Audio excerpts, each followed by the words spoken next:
ঘোষণাটা আগেই হয়ে গিয়েছিল, শনিবার ছিল আনুষ্ঠানিক রূপদান, কিন্তু বাংলার মানুষ দেখলো এক ঐতিহাসিক শপথ গ্রহণ অনুষ্ঠান। বাংলার বুকে পরিবর্তন এসেছে এর আগে অনেকবার, কিন্তু এমন ছবি লক্ষ্য করা যায়নি কখনো। 9 তারিখ যা ঘটলো তা শুধু এক কথায় ব্যাখ্যা করা কিন্তু সম্ভব নয়, কারণ গোটা শপথ গ্রহণ অনুষ্ঠানটি থেকে উঠে এসেছে অনেকগুলো প্রশ্ন। খুব স্বাভাবিক প্রশ্ন যে শনিবার হওয়া সত্ত্বেও দিনটিকে বেছে নেওয়া হলো কেন? কারণ বাঙালির কাছে শনিবারের বারবেলা মোটেও খুব একটা ভালো বলে ধরা হয় না, কিন্তু তারপরেও কেন শনিবার? এত নতুন এই যে সরকারের শপথ হয়েছে, তা কিন্তু হয়েছে ওই রাজভবনের 4 দেওয়ালের ভেতরে, কিন্তু এবার একেবারে খোলা ময়দানে কেন? বাংলায় বিজেপির প্রথম সরকারের যে মন্ত্রিসভা এখনো পর্যন্ত পাওয়া গেল, তাতে কিসের বার্তা দেওয়া হলো? মন্ত্রিসভার মিক্স অ্যান্ড ম্যাচ কি বাংলাকে নতুন দিশা দেখাবে? আর সব থেকে গুরুত্বপূর্ণ প্রশ্ন হলো, বাংলার নবম মুখ্যমন্ত্রী হিসেবে শপথ নিলেন শুভেন্দু অধিকারী। তার দীর্ঘ রাজনৈতিক লড়াইয়ের একটা বৃত্ত সম্পন্ন হলো বটে, কিন্তু আগামীতে মুখ্যমন্ত্রী শুভেন্দু অধিকারীর টার্গেট কি হতে পারে? নমস্কার, আপনারা দেখতে শুরু করেছেন এডিটরস ডায়েরি। আমি ভাস্কর দত্ত আপনাদের আরও একটি নতুন এপিসোডে স্বাগত জানাই। পশ্চিমবঙ্গে শপথ নেওয়ার জন্য 25শে বৈশাখ দিনটিকে বাছা হলো কেন? প্রশ্ন সেখানে। দেখুন, পশ্চিমবঙ্গে 25শে বৈশাখ দিনটি শপথ গ্রহণের জন্য বেছে নেওয়ার পেছনে মূলত সাংস্কৃতিক আবেগ এবং বাঙালি অস্মিতা কিন্তু কাজ করে। এর কোনো কঠোর আইনি বাধ্যবাধকতা নেই, বরং এটি একটি গভীর প্রতীকী সিদ্ধান্ত বলে ধরে নেওয়া যেতেই পারে। তার প্রমাণ বা কারণ একটি নয়, অনেকগুলো। প্রথমত অবশ্যই রবীন্দ্রনাথ ঠাকুরের জন্মজয়ন্তী। বাঙালির জীবনে 25শে বৈশাখ মানেই বিশ্বকবি রবীন্দ্রনাথ ঠাকুরের জন্মদিন। বাঙালি সংস্কৃতিতে রবীন্দ্রনাথ কেবল একজন শুধুমাত্র কবি নন, তিনি বাঙালির মনন এবং চেতনার ধারক। এই পবিত্র দিনে কোনো শুভ কাজ বা নতুন সরকারের যাত্রা শুরু করাকে অত্যন্ত মঙ্গলজনক এবং গর্বের বিষয় বলেই মনে করা হয়। এর পাশাপাশি আবার বাঙালির সাংস্কৃতিক পরিচয়। পশ্চিমবঙ্গ সরকার গত কয়েক দশকে প্রশাসনিক কাজের সঙ্গে বাঙালির সাংস্কৃতিক ঐতিহ্যকে কিন্তু যুক্ত করার চেষ্টা করেছে।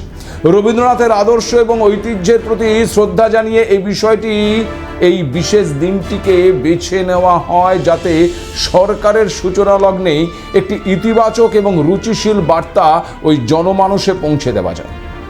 তার সঙ্গে রয়েছে আবার ঐতিহাসিক যোগসূত্র। সেটা কি? 2011 সালের পরিবর্তন সংগঠিত হয়েছিল। বিশেষ করে ওই 2011 সালে মমতা বন্দ্যোপাধ্যায়ের নেতৃত্বাধীন তৃণমূল কংগ্রেস সরকার যখন 34 বছরের বাম শাসনের অবসান ঘটিয়ে ক্ষমতায় এলো, তখন তারা এই 25শে বৈশাখ দিনটিকে একটা ঘটা করে পালন করা শুরু করলো। এমনটা ভাব যেন তার আগে 25শে বৈশাখ হতোই না। 2016 থেকে 2021 পরবর্তী সময়তেও আমরা সেই একই জিনিস দেখেছি। দাবি করা হয় যে তারাই নাকি বাংলার আনাচে কানাচে সব জায়গায় নাকি রবীন্দ্রসঙ্গীতকে পৌঁছে দিয়েছে। তার আগে নাকি বাঙালি মানুষরা খুব একটা রবীন্দ্রসঙ্গীত শুনতেন না। জানি না, উত্তরটা আপনারা দেবেন। কিন্তু গুরুত্বপূর্ণ বিষয় হলো যে সরকারি ঘোষণার ক্ষেত্রে এই সময়কালকে বা এই রবীন্দ্রনাথের দিনকে বেছে নেওয়ার পেছনে অনেকগুলো বিষয় কিন্তু আসছে। ওই যে একটু আগে বললাম, বাঙালি অস্মিতা। খেয়াল করে দেখুন, এবারের যে নির্বাচন সংগঠিত হয়েছে, সেই নির্বাচনে বারংবার বর্তমানের বিরোধী তৃণমূল কংগ্রেস তারা কিন্তু এই অভিযোগ ওই বিজেপির দিকে এনেছে যে তারা বহিরাগত, বাঙালি অস্মিতাকে ইস্যু করেছে, বাঙালিকের সংস্কৃতির সঙ্গে নাকি বিজেপি মেলে না, এমন নানাবিধ তথ্য তারা তুলে ধরার চেষ্টা করেছে। যদিও জনমানসে তার কোনো যে প্রভাব পড়েনি, ফলাফল তার প্রমাণ। আর ঠিক সেই জায়গায় দাঁড়িয়েই বিজেপিও এই 25শে বৈশাখ দিনটিকেই বেছে নিল তাদের প্রথম সরকার এই বাংলায় তৈরি করার জন্য। প্রথমত একটা জিনিস আজকে এই শপথ গ্রহণে দেখার মতন ছিল কি না, একটা রাজ্যের শপথ গ্রহণ হচ্ছে, একটি রাজ্যের শপথ গ্রহণ হচ্ছে সরকারের, এবং সেখানে মুখ্যমন্ত্রী শপথ নেবেন বা মন্ত্রিসভার আরও যারা রয়েছেন তারা শপথ নেবেন। কিন্তু মঞ্চে কে ছিলেন না, প্রধানমন্ত্রী থেকে শুরু করে স্বরাষ্ট্রমন্ত্রী থেকে শুরু করে একাধিক রাজ্যের মুখ্যমন্ত্রী থেকে শুরু করে তাবৎ তাবর সমস্ত ব্যক্তিত্বরা ওই শপথ গ্রহণ অনুষ্ঠানে উপস্থিত ছিলেন, যা একটা সময় বোঝা যাচ্ছিল যে সমগ্র বোধহয় গোটা ভারতবর্ষটাই এই মুহূর্তে বাংলায় এসে উপস্থিত হয়েছে। এর একটা অন্যতম কারণ যে আছে এ বিষয়ে কোনো সন্দেহ নেই। প্রশ্ন হতেই পারে যে এত মানুষের সমাগম কেন, মানে এত হেভিওয়েটদের সমাগম কেন? দেখুন, ভারতীয় জনতা পার্টি এই মুহূর্তে ভারতবর্ষের সিংহভাগ রাজ্য দখল করে রয়েছে। কোনো রাজ্য দখলের ক্ষেত্রেই কিন্তু আমরা এমন ছবি লক্ষ্য করিনি যা এবারের এই বাংলার শপথ গ্রহণ অনুষ্ঠানকে কেন্দ্র করে আমরা দেখতে পেলাম। তার কারণ আমি এর আগের একাধিক এপিসোডে উল্লেখ করেছি, আবার একটু বলতে হচ্ছে আজকের শপথ গ্রহণ অনুষ্ঠানের প্রেক্ষিতে। তা হলো ভারতবর্ষের অন্যান্য রাজ্য দখল করা আর বাংলাকে দখল করা ভারতীয় জনতা পার্টির কাছে এক আলাদা গুরুত্ব, আলাদা মাত্রা রয়েছে। তার কারণ গোবলয়ে বিজেপি আগেও শক্তিশালী ছিল, এখনও শক্তিশালী রয়েছে। পূর্বপ্রান্তে তাদের কিন্তু শক্তিটা সেভাবে ছিল না, বিশেষ করে পশ্চিমবঙ্গে। একটা সময় এই পশ্চিমবঙ্গে চতুর্থ দল হিসেবে তারা পরিগণিত হতো। সেই চতুর্থ দলটি আজকে শাসক দলে পরিণত হয়েছে এবং এর আগে 2021-এর নির্বাচনেও কিন্তু তারা বাংলা দখলের জন্য লাফিয়েছিল, কিন্তু সেই লড়াইতে তারা কিন্তু সফলতা লাভ করতে পারেনি। ফলে বহু কাঙ্ক্ষিত লড়াইয়ে বাংলা যে দখল বিজেপির দ্বারা সফল হয়েছে, তার যে একটা জয়ের ব্যাপ্তি, জয়ের যে গুরুত্ব, সেই গুরুত্বই কিন্তু আজকে বোঝা যাচ্ছিল ওই মঞ্চে উপবিষ্ট থাকা তাবর তাবর ব্যক্তিত্বদের দিকে। জনগণের সঙ্গে সংযোগ স্থাপনের ক্ষেত্রেও কিন্তু এই 25শে বৈশাখ অত্যন্ত গুরুত্বপূর্ণ। খেয়াল করে দেখুন, বাঙালির ক্ষেত্রে যে বাংলা ক্যালেন্ডার থাকে, সেই ক্যালেন্ডারে আমরা যা দেখি তাতে কিন্তু মাত্র দুটো তারিখ বাঙালির জীবনে অত্যন্ত গুরুত্বপূর্ণ। এক হচ্ছে পয়লা বৈশাখ আর দ্বিতীয়টি হলো এই 25শে বৈশাখ। তারপরে বাকি যা থাকে মূলত ওই একাদশী আর অমাবস্যা দেখার জন্যই লেগে যায়। অন্যান্য তারিখগুলো সব ওই ইংরেজি ক্যালেন্ডার থেকেই আমরা কিন্তু ফলো করি। সেই অর্থে বাঙালি মানেই 25শে বৈশাখ, তার একটা গুরুত্ব অপরিসীম। এই দিনে শপথ গ্রহণ অনুষ্ঠান করলে সাধারণ মানুষের অনেক কাছে চলে যাওয়া যেতে পারে। সাধারণ মানুষ এই দিনটি এমনিতেই উদ্দীপনার মধ্যে থাকে, উদযাপনের মধ্যে থাকে। খুব স্বাভাবিকভাবে সেই দিনটিতেই যদি বাংলার নতুন সরকার শপথ গ্রহণ করে, মানুষের সমর্থন এবং ভালোবাসাকে আরও সুসংহত করার একটা প্রচেষ্টা কিন্তু লক্ষ্য করা যায়। সবশেষে বলা যেতেই পারে যে এই 25শে বৈশাখ দিনটি বেছে নেওয়ার মূল উদ্দেশ্য হলো ওই কবিগুরু রবীন্দ্রনাথ ঠাকুরের আদর্শকে পাথেয় করে পথ চলা শুরু করা এবং বাঙালির হৃদয়ে সরকার সম্পর্কে একটা স্থায়ী এবং শ্রদ্ধাশীল জায়গা তৈরি করা। বাংলা জয়ের পর শপথ গ্রহণের জন্য ব্রিগেড তবে কেন বেছে নেওয়া হলো? এর উত্তর কিছুটা আমি এর আগে আপনাদেরকে দিয়ে এসেছি। তার কারণ বাংলা কতটা এই বিজেপির কাছে গুরুত্বপূর্ণ ছিল তা ওই মঞ্চে উপবিষ্ট প্রধানদের দেখলেই বোঝা যায়। 2026 সালের বিধানসভা নির্বাচনে ঐতিহাসিক যে জয় পশ্চিমবঙ্গে বিজেপি পেয়েছে, তাদের শপথ গ্রহণ অনুষ্ঠানের ছবিটাই পরিষ্কার করে দিচ্ছে। এবং ব্রিগেড প্যারেড গ্রাউন্ড, এর আগে আমাদের এই বাংলায় সরকার যে পরিবর্তন হয়নি এমনটা নয়, বহুবার সরকার পরিবর্তন হয়েছে। সরকার পরিবর্তন হলেও সেই নতুন সরকারের কিন্তু শপথ গ্রহণ হয়েছে ওই রাজভবনের চার দেওয়ালের ভেতরে।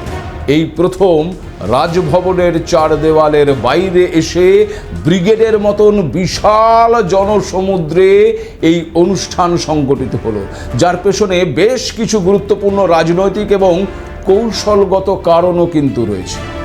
ঐতিহাসিক এবং রাজনৈতিক গুরুত্বও কিন্তু রয়েছে এই ব্রিগেড প্যারেড গ্রাউন্ডকে ঘিরে।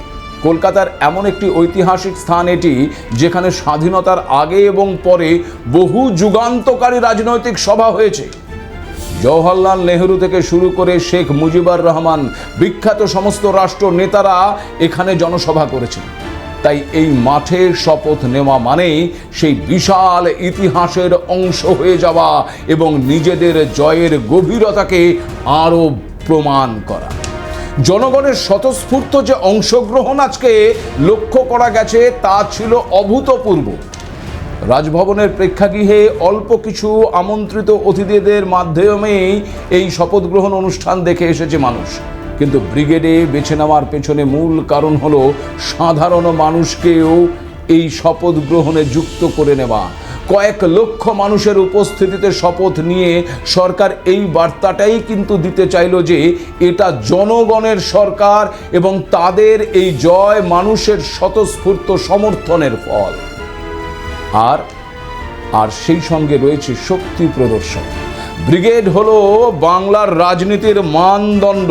কোন দল কতটা শক্তিশালী তা বোঝা যায় ব্রিগেডে কত লোক জড়ো হলো তার উপর ভিত্তি করে। শপথ গ্রহণের দিনে এই বিশাল মানুষের জমায়েতের মাধ্যমে নতুন সরকার তাদের রাজনৈতিক শক্তিটা এবং জনভিত্তিটাও কিন্তু একেবারে জাতীয় স্তরে পর্যন্ত প্রদর্শন করল। আর রইল পরিবর্তনের প্রতীক হয়ে। দীর্ঘ 15 বছর ওই তৃণমূল কংগ্রেসের শাসনের পর এটি ছিল বাংলার প্রথম বিজেপি সরকারের শপথ গ্রহণ অনুষ্ঠান। এই বিশাল পরিবর্তনকে উদযাপন করতে এবং গতানুগতিক প্রথা ভেঙে নতুন শুরুর ইঙ্গিত দিতেই রাজভবনের বদলে এই উন্মুক্ত ময়দানকে বেছে নেওয়ার সিদ্ধান্ত।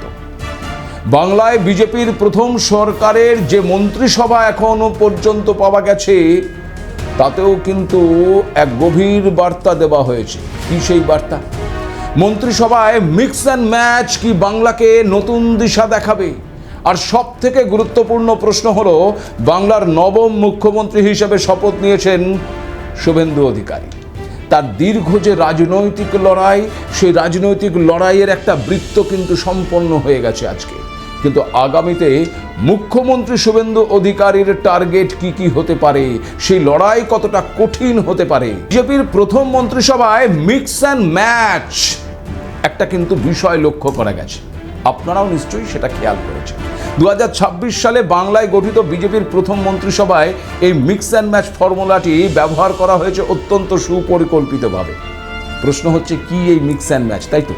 মূলত সামাজিক সমীকরণ এবং ভৌগোলিক ভারসাম্য, তার সঙ্গে অভিজ্ঞতা এবং নতুনত্বের সমন্বয় ঘটিয়ে এই মন্ত্রিসভাটি কিন্তু সাজানো হচ্ছে। আঞ্চলিক ভারসাম্য রয়েছে, আর রয়েছে পুরনো বনাম নতুন, সেই সঙ্গে আবার রয়েছে জাতপাত এবং সম্প্রদায়ের একটা সমীকরণ, পেশাদারিত্ব এবং দক্ষতার সমীকরণ, নারী শক্তির সমীকরণ। পুরো পশ্চিমবঙ্গকে প্রতিনিধিত্ব দিতে উত্তরবঙ্গ থেকে জঙ্গলমহল সব জায়গাকেই কিন্তু গুরুত্ব দেওয়া হয়েছে মন্ত্রিসভায়। উত্তরবঙ্গ, কোচবিহার, জলপাইগুড়ি এবং আলিপুরদুয়ার থেকে হেভিওয়েট নেতাদের পূর্ণ মন্ত্রী করা হয়েছে। কারণ আপনারা জানেন যে উত্তরবঙ্গ বিজেপির একটা বড় শক্তির জায়গা। পাশাপাশি আবার দক্ষিণবঙ্গ এবং জঙ্গলমহল যেমন পুরুলিয়া এবং বাঁকুড়া এবং মেদিনীপুর, আদিবাসী এবং ওবিসি নেতাদেরও কিন্তু এই মন্ত্রিসভায় স্থান দিয়ে এই অঞ্চলের মানুষের কাছেও কিন্তু আস্থা বজায় রাখার চেষ্টা করা হয়েছে। উল্লেখযোগ্য যে নামগুলো রয়েছে তার মধ্যে দিলীপ ঘোষ। শুভেন্দু অধিকারীর পরেই মন্ত্রী হিসেবে শপথ নিয়েছেন দিলীপ ঘোষ। সেই দিলীপ ঘোষ যিনি বঙ্গ বিজেপির নতুন উত্থানের এক অন্যতম কাণ্ডারি বলেই কিন্তু পরিচিত। আরএসএস এর প্রচারক থেকে বিজেপির রাজ্য সভাপতি। এমন গ্রাফ হঠাৎ করে থেমে গিয়েছিল এক প্রকার, কিন্তু আবার সেই দিলীপ ঘোষকে নিয়ে আসা, তার পুরনো জায়গায় তাকে প্রার্থী করা এবং সেখান থেকে তার জিতে আসা এবং নতুন সরকারের মন্ত্রী হওয়া। দিলীপ ঘোষের এই অবস্থানটি পাওয়া অত্যন্ত প্রয়োজনীয় ছিল বলেই কিন্তু মনে করা হচ্ছে। কারণ খেয়াল করে দেখুন, যে বিজেপি একেবারে কর্নার অবস্থায় ছিল, সেই বিজেপিকে এই দিলীপ ঘোষ রাজ্য সভাপতি হওয়ার পরেই কিন্তু একেবারে ফ্রন্ট ফুটে নিয়ে আসে। 2019 লোকসভা নির্বাচনে 18টি আসন, 2021 77টি আসন নিয়ে প্রধান বিরোধী দল বিধানসভায় এই দিলীপ ঘোষের নেতৃত্বেই কিন্তু সংগঠিত হয়েছিল। বলা যেতেই পারে সেই যে লড়াই শুরু হয়েছিল সেই লড়াই পূর্ণতা পেল 2026-এ এসে। ফলে খুব স্বাভাবিকভাবেই দিলীপ ঘোষের এই স্থান পাওয়াটা তার অধিকারের মধ্যেই পড়ে হয়। পরের নামটি হলো অগ্নিমিত্রা পাল। বাংলার প্রথম মহিলা মুখ্যমন্ত্রী ছিলেন ওই মমতা বন্দ্যোপাধ্যায়। তার দিন শেষ। নতুন মন্ত্রিসভায় কোনো মহিলা মুখ থাকবে কি থাকবে না তা নিয়ে কিন্তু প্রশ্ন উঠছিল। তবে শপথ গ্রহণ অনুষ্ঠানে স্পষ্ট হয়ে গেল মহিলা মন্ত্রীর নাম। শুভেন্দু অধিকারী এবং দিলীপ ঘোষের পরে তৃতীয় নামটি হলো অগ্নিমিত্রা পাল, আসানসোল দক্ষিণের বিধায়িকা তিনি। এর পরের নামটি হলো ক্ষুদিরাম টুডু। প্রথম দিনে যে কজন মন্ত্রী শপথ নিলেন তাদের মধ্যে অন্যতম এই ক্ষুদিরাম টুডু। রাজ্য রাজনীতিতে খুব পরিচিত মুখ নয়, দাপুটে নেতাও নয়। দিলীপ অগ্নিমিত্রার পরেই কিন্তু তার নাম ঘোষণা হয় এবং গোটা দেশের তাবর নেতাদের সামনে শপথ নিয়েছেন ওই আদিবাসী নেতা, আর শপথ নিয়েছেন একেবারে অলচিকি ভাষায়। জঙ্গলমহলের প্রতিনিধি এবং রানীবাঁধের বিধায়ককে পূর্ণমন্ত্রী করেছে কিন্তু বিজেপি। ক্ষুদিরামের শপথ যে কতটা তাৎপর্যপূর্ণ তা বলার অপেক্ষা রাখে না। এর পরের নামটি অবশ্যই অশোক কীর্তনিয়া। মন্ত্রিসভায় চমকের পর চমক লক্ষ্য করা গেছে। রানীবাঁধের পর বনগাঁ উত্তর। মন্ত্রী হচ্ছেন কে না অশোক কীর্তনিয়া। বার্তা কাদের? মতুয়া সম্প্রদায়ের। তার বিরুদ্ধে নাগরিকত্বের বৈধতা নিয়ে প্রশ্ন তুলেছিল তৃণমূল। এবার সেই অশোকই শপথ নিলেন মন্ত্রী হিসেবে। এর পেছনেও বিজেপির বিশেষ বিবেচনা বা কৌশল রয়েছে বলেই কিন্তু মনে করছে বিশ্লেষকরা। আর তারপরের নামটি এলো নিশীথ প্রামাণিকের। শুভেন্দু অধিকারীর মতো নিশীথ তৃণমূল থেকে আসা বিজেপি নেতা, তবে উত্থান উল্কার গতিতে। উত্তরের যে গড় ধরে রাখতে নিশীথের ওপরেই ভরসা করেছে ওই বিজেপি তা কিন্তু বোঝা যায়, আর সেই ভরসাও কিন্তু রেখেছেন তিনি। তাই উত্তরের প্রতিনিধি হিসেবে নিশীথকে মন্ত্রিত্ব দেওয়া হলো। বিশ্লেষকরা আরও বলছেন যে এক্ষেত্রে মর্যাদা দেওয়া হলো রাজবংশী সমাজকেও। রাজবংশী সমাজের মধ্যে নিশীথের জনপ্রিয়তা বিজেপির শক্তি বাড়াতে অনেকটা সাহায্য করেছে বলেই মনে করা হচ্ছে। এর আগেও অমিত শাহের ডেপুটি হিসেবে কেন্দ্রীয় মন্ত্রিসভায় জায়গা পেয়েছিলেন তিনি, আর এবার একেবারে রাজ্যের মন্ত্রী হলেন নিশীথ। মন্ত্রিসভায় একটি বড় অংশ জুড়ে রাখা হয়েছে পিছিয়ে পড়া শ্রেণীর প্রতিনিধিদের, যারা বিজেপির ওই সবকা সাথ সবকা বিকাশ নীতির প্রতিফলন। এই মিক্স অ্যান্ড ম্যাচ কৌশলের মধ্যেই মূল উদ্দেশ্য হলো একদিকে যেমন বিজেপির আদি সমর্থকদের খুশি রাখা, অন্যদিকে সাংস্কৃতিক এবং পেশাগতভাবে দক্ষ নেতাদের সামনে এনে প্রশাসনের গতি বাড়ানো। আর এর মাধ্যমে সরকার এটি বোঝাতে চেয়েছে যে তারা কোনো নির্দিষ্ট গোষ্ঠী নয়, বরং গোটা বাংলার সর্বস্তরের মানুষের সরকার। তবে বিজেপির এই সরকারের সবার নজর যার ওপর, তিনি হলেন মুখ্যমন্ত্রী শুভেন্দু অধিকারী। রাজনৈতিকভাবে তিনি যে লড়াইটি শুরু করেছিলেন, বলা যেতে পারে সেই লড়াইটির বৃত্তটা সম্পন্ন হয়ে গেল।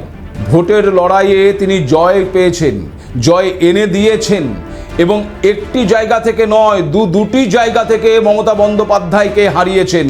একবার নন্দীগ্রাম থেকে হারিয়েছেন, এবার ভবানীপুর থেকে হারিয়েছেন, আর এবার আবার নন্দীগ্রাম থেকে তিনি জিতেছেন। শুধু তাই নয়, তার নেতৃত্বে আরও যারা ছিলেন তারা অনেকেই কিন্তু জয়লাভ করেছেন। ফলে খুব স্বাভাবিকভাবেই তার নামটি মুখ্যমন্ত্রীর তালিকায় সবার ওপরে ছিল এবং সুনিশ্চিতভাবে গতকাল সেই নামের ওপর শিলমোহর অমিত শাহ দিয়ে দিয়েছেন। কিন্তু প্রশ্ন হচ্ছে, বিজেপির এই যে বাংলায় প্রথম সরকার এবং তার মুখ্যমন্ত্রী শুভেন্দু অধিকারী হলেন, এবার কিন্তু তার আর একটা নতুন লড়াই শুরু হলো। সেক্ষেত্রে তার টার্গেট কি হতে পারে? দেখুন, 2026-এর যে বিধানসভা নির্বাচন, তাতে যে ঐতিহাসিক জয় পেয়েছে বিজেপি, এ বিষয়ে কোনো সন্দেহ নেই। এবং পশ্চিমবঙ্গের প্রথম বিজেপির মুখ্যমন্ত্রী হিসাবে শুভেন্দু অধিকারী শপথ গ্রহণ করেছেন। মুখ্যমন্ত্রীর হওয়ার পর তিনি স্বাক্ষরও করেছেন। এখানে একটি তথ্য আপনাদেরকে দিয়ে রাখি। আজকে শুভেন্দু অধিকারী শপথ গ্রহণের পর যে স্বাক্ষরটি করেছেন, জানেন কি? সেই স্বাক্ষর করার সময় যে পেনটি তিনি ব্যবহার করেছেন, সে পেনটি কার? সেই পেনটি আর কারণ নয়, বিজেপির রাজ্য সভাপতি শ্রমিক ভট্টাচার্যের। অর্থাৎ দলের রাজ্য সভাপতির পেন দিয়ে মুখ্যমন্ত্রী হিসেবে শুভেন্দু অধিকারী তার প্রথম স্বাক্ষরটি করছেন। এটা দলের মধ্যে যে একটা ঐক্য, সে ঐক্যের বার্তাই কিন্তু দিচ্ছেন। শুক্রবার দিন শুভেন্দু অধিকারীর নামে শিলমোহর পড়ার পরেও তিনি যে বক্তব্য রেখেছিলেন, সেখানে কিন্তু তিনি আমরাকে গুরুত্ব দিয়েছেন, আমিকে নয়। আর আজকে শ্রমিক ভট্টাচার্যের পেন দিয়ে স্বাক্ষর করার মধ্যে দিয়ে দলের সে ঐক্যকে কিন্তু তিনি আরও মজবুত করলেন। কিন্তু প্রশ্ন হচ্ছে, শুভেন্দু অধিকারীর সামনে যে একগুচ্ছ বড় চ্যালেঞ্জ লক্ষ্য করা যাচ্ছে, তার কতটা সম্পন্ন করা সম্ভব হবে। দেখুন, শুভেন্দু অধিকারীর সরকার যে বিকাশ এবং সুশাসনের প্রতিশ্রুতি দিয়ে ক্ষমতায় এসেছে, তা বাস্তবায়নে তিনি বেশ কিছু নির্দিষ্ট লক্ষ্য নির্ধারণ করেছেন। সেক্ষেত্রে প্রথমেই আসতে পারে অর্থনৈতিক সংস্কার এবং বকেয়া মেটানো। শুভেন্দু অধিকারীর অন্যতম প্রধান টার্গেট হলো রাজ্যের অর্থনৈতিক স্থবিরতা কাটানো। সপ্তম বেতন কমিশন, রাজ্য সরকারি কর্মচারীদের দীর্ঘদিনের দাবি মেনে সপ্তম বেতন কমিশন কার্যকর করা এবং বকেয়া ডিএ মেটানো। সেই সঙ্গে রয়েছে আবার লক্ষ্মী ভাণ্ডারের বিকল্প। নির্বাচনী প্রতিশ্রুতি অনুযায়ী মহিলাদের জন্য আর্থিক সহায়তার পরিমাণ বাড়িয়ে মাসিক ৩,০০০ টাকা করা, যা ওই অন্নপূর্ণা ভাণ্ডার নামে পরিচিত হচ্ছে। সেই সঙ্গে আবার দুর্নীতি দমন এবং সিন্ডিকেট রাজের সমাপ্তি। বড় চ্যালেঞ্জ। মুখ্যমন্ত্রী হিসাবে তার প্রধান লক্ষ্যগুলোর মধ্যে একটি হলো এই প্রশাসনের সর্বস্তর থেকে দুর্নীতিকে দূর করা আর শ্বেতপত্র প্রকাশ করা। গত 15 বছরের তৃণমূল শাসনের আর্থিক অনিয়ম এবং নিয়োগ দুর্নীতি নিয়ে একটি শ্বেতপত্র প্রকাশ করা যেতে পারে। নিয়োগ প্রক্রিয়াকে আরও সরলীকরণ করা, তার কারণ ঝুলে থাকা শিক্ষক নিয়োগ, ওই এসএসসি, টেট এবং অন্যান্য যে সরকারি শূন্য পদ, স্বচ্ছতার সঙ্গে দ্রুত তা পূরণ করার দিকে তিনি এগোতে পারেন। খুব সম্ভবত এই টার্গেট তিনি আগামী 2026-এর ডিসেম্বরের মধ্যে পূরণ করতে পারেন। এরপর রয়েছে ওই কাটমানি এবং সিন্ডিকেট রাজকে দূর করা। তোলাবাজি এবং সিন্ডিকেট সংস্কৃতির অবসান ঘটিয়ে ব্যবসায়িক পরিবেশকে উন্নত করার দিকে তিনি লক্ষ্য দিতে পারেন। আর আইন শৃঙ্খলা এবং জাতীয় নিরাপত্তা, স্বরাষ্ট্রমন্ত্রী অমিত শাহের নির্দেশনায় শুভেন্দু অধিকারীর সরকার সীমান্তে অনুপ্রবেশ এবং অভ্যন্তরীণ শান্তি শৃঙ্খলাকে বিশেষ কিন্তু গুরুত্ব দিচ্ছে। অনুপ্রবেশ রোধ, বিএসএফের সঙ্গে সমন্বয় বাড়িয়ে সীমান্ত এলাকায় করা নজরদারি এবং অনুপ্রবেশ সম্পূর্ণ বন্ধ করাই হবে এই সরকারের অন্যতম টার্গেট। আর রইল মহিলাদের নিরাপত্তা। মহিলাদের নিরাপত্তার জন্য বিশেষ দুর্গা সুরক্ষা স্কোয়াড গঠন এবং নারী নিগ্রহের ঘটনায় জিরো টলারেন্স নীতি। কেন্দ্রীয় প্রকল্পের রূপায়ণটাও গুরুত্বপূর্ণ, কারণ বিগত সরকার যে সমস্ত কেন্দ্রীয় প্রকল্পই বাংলায় আটকে দিয়েছিল বা নাম বদল করা একটা প্রচেষ্টা লক্ষ্য করা গিয়েছিল, সেগুলো কিন্তু এবার সরাসরি কার্যকর হতে পারে। যার মধ্যে অন্যতম আয়ুষ্মান ভারত, কেন্দ্রীয় স্বাস্থ্য বীমা যোজনা এই রাজ্যে চালু হতে পারে এবার। পিএম আবাস এবং কিষাণ নিধি, প্রধানমন্ত্রীর আবাস যোজনা এবং কিষাণ সম্মান নিধির সুবিধা প্রকৃত উপভোক্তাদের কাছে সরাসরি পৌঁছে দেওয়াটা এই সরকারের অন্যতম লক্ষ্য হতে পারে। শিল্পায়ন এবং পরিকাঠামো তো তার সঙ্গে রয়েছে। বন্ধ চটকল, চা বাগান, উত্তরবঙ্গের যে সমস্ত চা বাগানগুলো বন্ধ রয়েছে, দক্ষিণবঙ্গের রুগ্ন যে চটকলগুলো রয়েছে, তাকে পুনরুজ্জীবনের বিশেষ প্যাকেজ এবং সেখান থেকে নতুন বিনিয়োগ আনার প্রচেষ্টা করা যেতে পারে। কলকাতার আধুনিকীকরণের দিকেও নজর দেওয়ার সম্ভাবনা রয়েছে। বৃহত্তর কলকাতার ট্রাফিক জট এবং জল নিকাশি ব্যবস্থার আমূল পরিবর্তন ঘটানো একটা বড় চ্যালেঞ্জ। সামাজিক সমীকরণের ক্ষেত্রেও বিজেপির নির্বাচনী ইস্তেহার অনুযায়ী মন্ত্রিসভার প্রথম কয়েক মাসেই রাজ্যে অভিন্ন দেওয়ানি বিধি মানে ইউসিসি কার্যকর করার দিকে পদক্ষেপ নেওয়া শুভেন্দু অধিকারীর অন্যতম রাজনৈতিক লক্ষ্য হতে পারে। স্বাভাবিকভাবেই সব মিলিয়ে শুভেন্দু অধিকারী তার ভাষণে বারবার একটা কথা বলেছেন, বয় আউট বর্ষা ইন। আর এই স্লোগানটিকেই এবার বাস্তবে রূপায়ণ করাটা ওই শুভেন্দু অধিকারীর কাছে সবচেয়ে বড় টার্গেট। উত্তরপ্রদেশের মতন ডাবল ইঞ্জিন সরকারের মডেল হিসেবে এ বাংলাতেও কিন্তু এবার ডাবল ইঞ্জিন সরকার চলা শুরু করলো। মানুষের আকাশচুম্বী প্রত্যাশা পূরণে নতুন সরকার সফল হবে, এটা সবার সাথে আমাদেরও আশা। এই আশা নিয়েই আজকের অনুষ্ঠান শেষ করছি। নমস্কার।